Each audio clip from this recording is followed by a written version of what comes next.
सहनाववतु सहनौ भुनक्तु सह वीर्यं करवावहै तेजस्विनावधीतमस्तु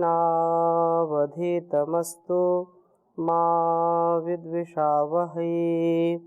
ओम शांति शांति शांति।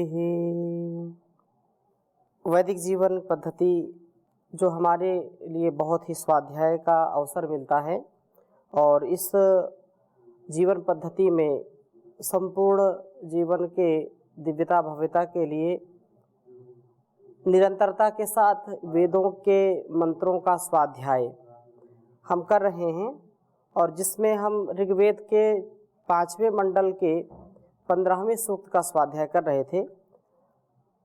दूसरे मंत्र का स्वाध्याय किया था पिछली कक्षा में, जिसमें विशेष रूप से यह चर्चा की गई थी कि ईश्वर की भक्ति प्रभु की प्राप्ति का साधन है और प्रभु की प्राप्ति के मुख्य यदि साधनों की बात करें तो इस जो पिछले मंत्र में हमने पढ़ा था, पहला मार्ग है, पहला साधन है रित का पालन, सब कार्यों को नियमित रूप से व्यवस्थित मर्यादित करना।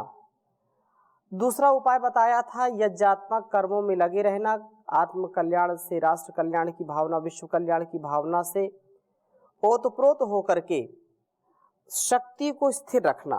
तथा तीसरा जो उपाय है वह सत्संग है। सत्संग के बिना हमारा जीवन आनंदमय नहीं होता, सत्संग बहुत आवश्यक है। इसलिए सत्संगति से विमल मति मिलती है।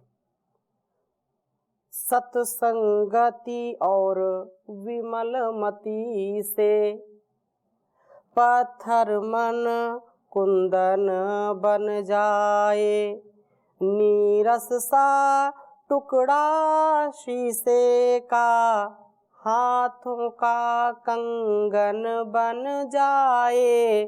सत्संगति और विमल मति से, तो सत्संगति से हमारा जो जीवन का वैभव है वह सात्विक होता है, सरल होता है और सात्विकता, सरलता, विनयशीलता, सहनशीलता के साथ जीवन जीना आनंददायक होता है।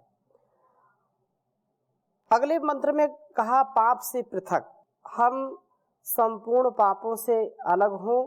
इसके लिए तीसरे मंत्र में कहा कि उस सृष्टि के पूर्व होने वाले, कभी ना बनने वाले, सदा वर्तमान प्रभु की प्राप्ति के लिए पापों से अपने को पृथक करने वाले लोग शरीर के महान शत्रुओं से अजेय शक्ति को विस्तृत करते हैं, शक्ति की प्राप्ति उनसे करते हैं। प्रभु के द्वारा ही उसकी प्राप्ति हो सकती है। नयमात्मा बलहीन लभ्या, नयमात्मा प्रवचनेन लभ्या, ये जो बात कही है यह अत्यंत सार्थक है। पापों में जो व्यक्ति फंसा होता है तो पापों में फंस जाने से ही वास्तव में शक्ति का ह्रास होता है और ये जो भोग रोग हैं ये हमारी इंद्रियों के तेज को विनष्ट कर देते हैं और पाप वृत्ति को अपने से दूर करने से शक्ति का संग्रह होता है। बहुत सुंदर बात कही है। अगला मंत्र जो अत्यंत हमारे लिए लाभकारी है, माता के समान है वो प्रभु।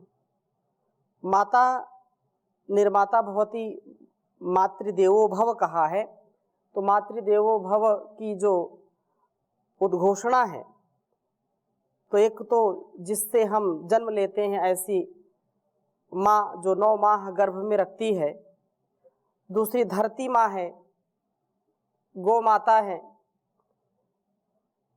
ये सारा जो संसार है, इस सारे संसार को भी पुष्पित पल्लवित करने वाला, इस संपूर्ण धरा को जो भोग्य बनाने का कार्य करने की शक्ति यदि किसी में है तो वह परमपिता परमेश्वर में है और वह हम सब के लिए माता के रूप में है। तो यहाँ पर बहुत ही अच्छा वेद मंत्र आपके समक्ष है। ऋग्वेद के 5वें मंडल के 15वें सूक्त का चौथा मंत्र आपके समक्ष रख रहा हूं। मैं पहले लिखता हूं। ओम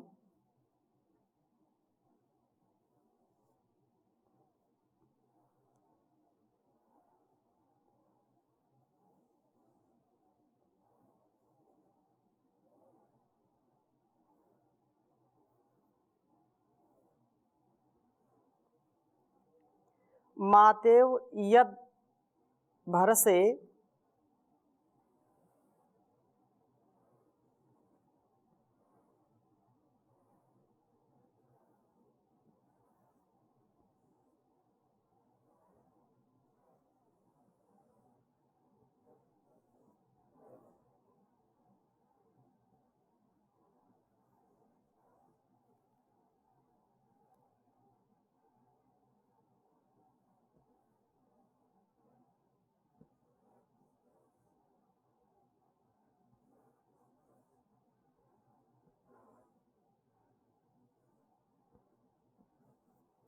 मातेव यद भरसे प प्रथानो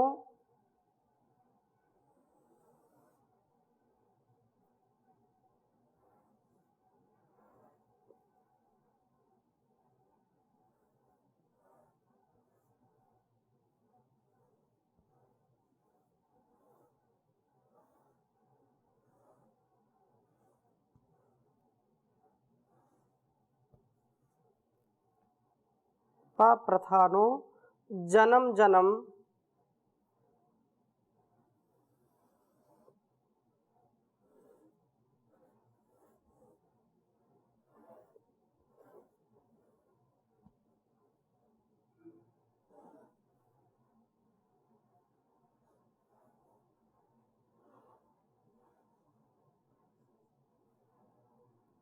जन्म जन्म धायसे।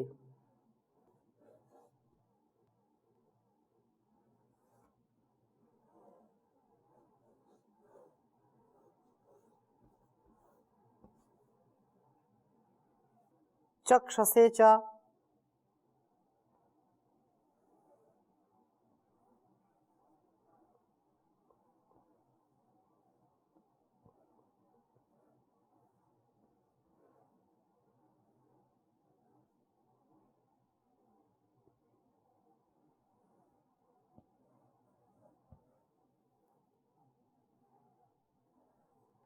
वयो वयो जरसे यद्दधानः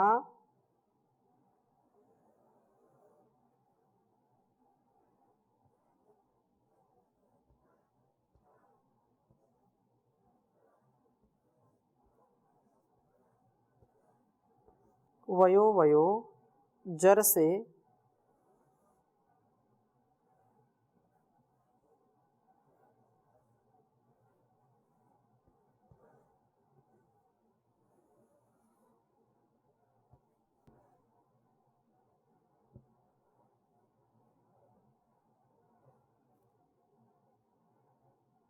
जरसे यद्धानः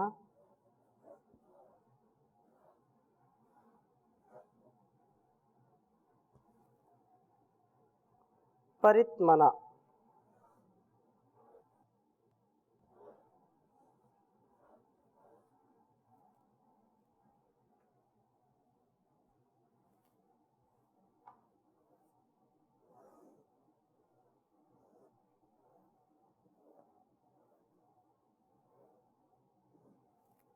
विषुरूपो जिगासी।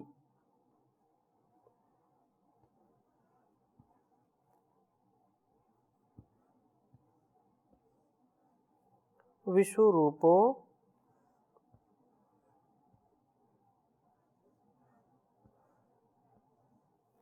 जिगासी।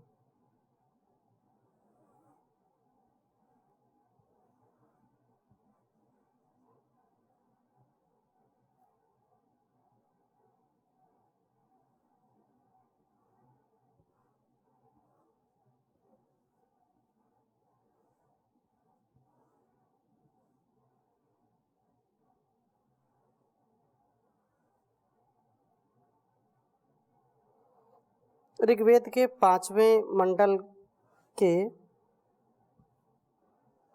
15वें सूक्त का यह चौथा मंत्र है।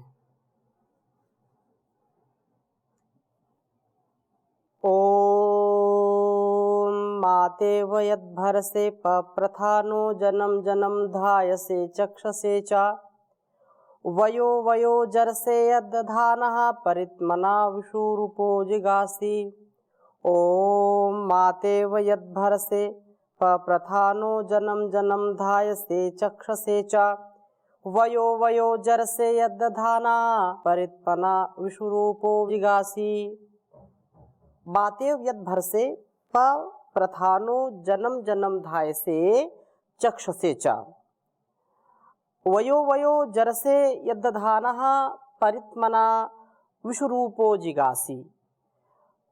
वेद मंत्र का भाव बहुत ही सुंदर है और कहा है कि पप्रथानः सर्वत्र जो विस्तृत होते हुए आप, पृथ्वी शब्द भी पृथु विस्तारे से बनता है, तो सर्वत्र विस्तृत प्रसृत होते हुए आप माता इव, माता के समान यद जन्म जन्म प्रत्येक व्यक्ति को भर से भरण करते हैं, तो आप सबके धाय से धारण के लिए होते हैं। परमपिता परमेश्वर जो अत्यंत विराट शक्ति से युक्त हैं, जो विशालता के प्रतीक हैं, जो इस संपूर्ण संसार को, चर अचर जगत को, चल अचल प्रत्यक्ष परोक्ष भूत भविष्यत वर्तमान जो सर्वत्र अपनी शक्ति से प्रसृत हैं, सदा सर्वदा सर्वत्र विद्यमान हैं, उनकी विद्यमानता, उनकी सत्ता, उनकी व्यवस्था का पता पत्ता पत्ता बता रहा है। वह परमात्मा जो इस संसार में विद्यमान है और उनकी ही शक्ति से जन जन में, प्रत्येक व्यक्ति में, हर पल जो शक्ति प्रदान करने वाले हैं, जो व्यक्ति व्यक्ति को शक्ति प्रदान करने वाले हैं, भरण करने वाले हैं। उनका जैसे माता अपने शिशुओं का, अपने बच्चों का, अपने पुत्र पुत्रियों का, अपने संतानों का कभी ह्रास नहीं होने देते, उनका कभी अकल्याण नहीं चाहते हैं, सदा उनको संरक्षित रखते हैं, उनको अपनी रक्षा से, अपनी सुरक्षा से सदा आनंदित करते हैं, अभय रखते हैं। वैसे ही हे परमपिता परमेश्वर, आप माता के समान जन जन की रक्षा करने वाले हैं, उसका भरण पोषण करने वाले हैं। एंट से लेकर के एलिफेंट तक, चींटी से लेकर के हाथी तक सबका पेट भरने वाले हैं आप। और यदि हम सूक्ष्मता से चिंतन करें तो वास्तव में जितने भी जीव जंतु संसार में परमात्मा ने बनाए हैं, उन सबको बनाने से पहले उनके भरण पोषण का भी उन्होंने ध्यान रखा है और वे एक माँ के समान अत्यंत प्रीति रखते हैं अपनी संतानों में, अपने भक्तों पर, अपने साधकों पर विशेष कृपा दृष्टि रखते हैं। इसलिए कहा भर से आप भरण करते हैं, तो आप सबके धाय से धारण के लिए होते हैं, चक्षु से देखने के लिए होते हैं, सबका ध्यान करते हैं। यद धाना, जब आप सब प्राणियों का धारण करते हैं तो वया वया वयः वयः प्रत्येक अन्न को जड़ से आप ही जीर्ण पचा हुआ करते हैं। तो कहा कि अहम वैश्वानरो भूत्वा प्राणिनाम देहमाश्रिताः प्राणापान समायुक्तः पच्यमन्यम चतुर्विधम। आपके द्वारा ही अन्न का पाचन होता है, अन्न हम ग्रहण करते हैं और अन्न कितने विभागों में विभक्त हो जाता है। पाचन शक्ति को भी देने का कार्य, पाचन शक्ति को व्यवस्थित करने का कार्य परमात्मा करता है। अर्थात शरीर को इस व्यवस्था में उसने बनाया है, चाहे पाचन तंत्र हो, चाहे श्वसन तंत्र हो, या हृदय जो रक्त का प्रवाह सतत करता रहता है, रक्त का शोधन करता रहता है और पूरे शरीर में उसका संचार करने के लिए शक्ति प्रदान करता है, चलता है, पंपिंग करता है, एक क्षण के लिए बंद नहीं होता है। श्वसन तंत्र अपना कार्य करते हैं, एक क्षण के लिए बंद नहीं होते। जठराग्नि प्रदीप्त हो रही है, पाचन तंत्र चल रहा है अपना, रस बन रहा है, रक्त बन रहा है, मांस मेद अज्जा अस्थि शुक्र वीर तेज ओज बन रहा है। इतनी बड़ी ये संस्था, इतनी बड़ी ये फैक्ट्री हमारे शरीर में फिट कर रखी उसने। यह अत्यंत ही सुखदायक है, अत्यंत ही संतोषदायक है, अत्यंत ही उल्लसित करने वाला भाव है कि परमात्मा कितना ध्यान रखता है हमारा। हम अपना ध्यान खुद का नहीं रख पाते इतना जितना वह हमारा ध्यान रखता है। जैसे माता सैकड़ों हजारों कार्यों का संपादन करती है, लेकिन उसका ध्यान अपने शिशु पर, अपनी संतान पर सर्वाधिक होता है। सैकड़ों काम करते करते, भोजन बनाते बनाते, और भी जितने कार्य हैं जिम्मेदारियों का, उन कर्तव्यों का निर्वहन करते करते भी अपनी संतान को कभी भी वह दुखी नहीं देखना चाहती है, कभी उसको असुरक्षित नहीं करना चाहती है, उसको तृप्त रखती है। ऐसे ही परम पिता परमेश्वर वे हम सबके माता पिता है। त्वमेव माता च पिता त्वमेव, त्वमेव बंधुश्च सखा त्वमेव। आप ही माता हैं, आप ही पिता हैं। त्वमेव माता च पिता त्वमेव।